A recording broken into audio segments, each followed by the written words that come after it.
De retour sur le plateau de Yanaka Info avec notre deuxième invité du jour pour répondre au marché public en ligne, le e-commerce, le e-tourisme, la protection des données personnelles et numériques, autant de sujets qui sont abordés durant le mois de novembre, le mois de la digitalisation à la Chambre de commerce et d'industrie. Pour en parler, Linda Donatien, vous êtes donc la chef de service tourisme de la Chambre de commerce et d'industrie. Merci d'être avec nous. La digitalisation, c'est incontournable. Actuellement, est-ce qu'on peut encore se permettre de faire traiter dans son entreprise des données papier ? Alors oui, on peut toujours encore un petit peu utiliser le papier, mais passer au digital, c'est incontournable pour l'entrepreneur, bien sûr, puisque de toutes les façons, il y a certains aspects de son activité, de son exploitation au niveau de l'entreprise qui vont devoir obligatoirement passer par le digital. Oui. On pense bien sûr les prélèvements à la source, ça suppose donc une intervention du numérique. Tout ce qui concerne les marchés publics, forcément, on doit maintenant répondre aux marchés publics en ligne, sans parler des certificats électroniques, des signatures et de toutes ces petites choses qui sont en train de bouleverser le quotidien de l'entrepreneur et de ses salariés aussi. Alors, quelque chose qui peut être compliqué pour un entrepreneur, c'est l'importance aujourd'hui de protéger les données personnelles, les données de l'entreprise qui font l'objet de transactions, des fois, avec de grands groupes qui commercialisent ces données qu'on a acceptées de rendre public finalement sans le savoir. Comment est-ce que vous faites avec eux ? Alors, c'est vrai qu'on a fait dernièrement un atelier là-dessus parce que c'est important pour l'entreprise de savoir qu'elle a des obligations sur la gestion des données qu'elle a récoltées. Lorsque dans les commerces, les clients laissent leur adresse mail, leur numéro de téléphone pour être contactés pour les offres de ce commerce, est-ce que ces clients ont donné à l'entreprise l'autorisation d'utiliser ces coordonnées, ces données personnelles à d'autres fins que ce pourquoi au départ il était question. Donc c'est un peu tout ça qu'on essaye d'apporter de façon claire, simple aux entrepreneurs, parce qu'effectivement la protection des données c'est une chose. Très peu sont informés des nouvelles obligations. On parle de quelque chose qui est quand même assez récent. Il y a encore des flous, mais quoi qu'il en soit, il faut que l'entrepreneur se prémunisse. Et nous, au niveau de la Chambre, on est précisément là pour ça.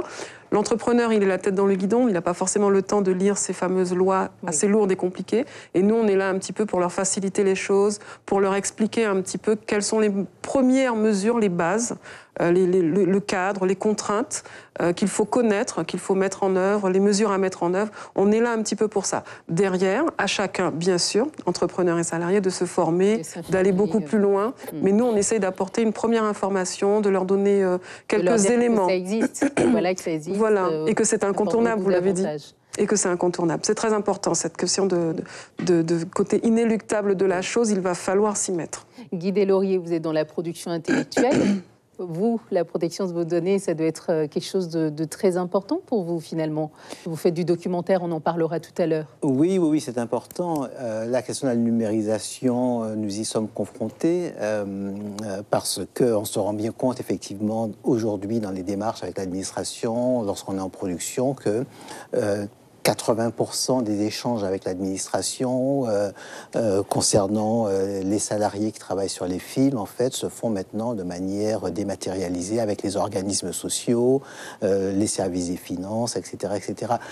Il y a cet aspect-là des choses, et puis il y a cet aspect qui fait que la technique cinématographique au service de l'audiovisuel et du cinéma a aussi énormément évolué, c'est-à-dire que nous ne travaillons plus aujourd'hui avec des caméras dans lesquelles on embarque des galettes de pellicule de 25 kilos, on travaille en numérique, c'est numérisé, mais ça veut surtout dire que les films qui ont été tournés il y a 30, 40, 50 ans, et même il y a 20, 10, 15 ans, doivent aujourd'hui être numérisés pour être sauvegardés. Oui. Bon, en tout cas, c'est la première édition cette année de cet événement que vous organisez avec la Chambre de commerce et d'industrie. Est-ce que vous allez recommencer les bases du B à bas, ou est-ce que c'est une sorte en complément des connaissances que les entrepreneurs ont eux-mêmes déjà pour la digitalisation? Au niveau de la Chambre, bien sûr, on va recommencer pour tout ce qui concerne les bases, parce qu'on touchera peut-être 600, 700 entrepreneurs, grand maximum, et on est en Guyane sur un niveau de digitalisation qui est quand même relativement bas. Nous-mêmes, Chambre de commerce, nous sommes en train de faire notre transformation digitale, donc c'est un travail de fond. On est parti pour 2 à 3 années d'information, de sensibilisation et d'accompagnement. Donc c'est vrai que là, sur le mois du digital, des ateliers gratuits 2 fois par semaine, 18 heures après le travail, viennent tranquillement. On va reproduire ce format-là, bien sûr, mais ça ne peut pas suffire. Donc forcément, il y aura d'autres actions qui seront menées l'année prochaine et on espère avec d'autres partenaires, on fera certainement d'autres choses pour être au plus proche de l'entrepreneur qui est, bon, bien sûr, notre cible. Ça marche. Suivez l'info sur Guyana Première, télé, radio et Internet.